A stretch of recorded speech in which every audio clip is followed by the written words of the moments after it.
Naaj pagmandak pijain ngan lewat cirik melele ko ikicen ken pijain John captain dan captain lami John yan captain Rome eje cerag ilo chuguna ko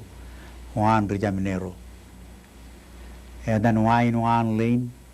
tiana John waya ngani lagan war magat imam manana tarilu kudu eba kain chongok ko an wago jet bo wago John o lamerim chongair ilu air perem emman ilu lojit em lain yar rong yage John bo wana do ipen chela roan kin war neme rajbai che perilo an ailengina perilgina ailengain edan warne limjalili warna per iligiajan mile kap arno em ke lene rong pewenado ini pencela roane kacide ki pen kieno an jamne molge or jon wor edan lim jalili kieno an jamne chap erre i pencela roan wa kriya wirim pae chalok wor lim jalili perilo ailengain ken menin captain lami ngar kanoin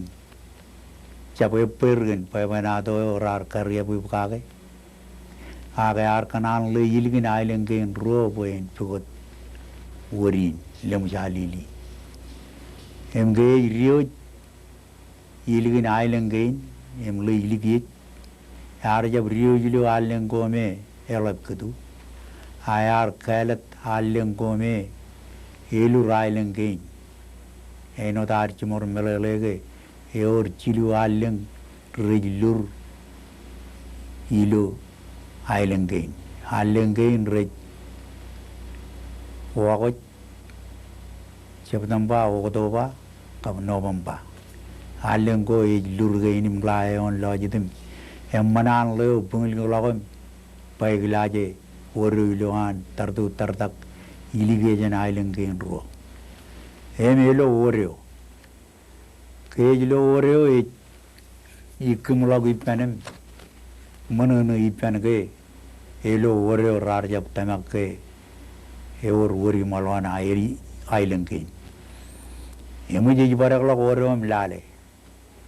kej lale oreo eganu ileng ege jangal duglu oreo em oreng cimatan egapet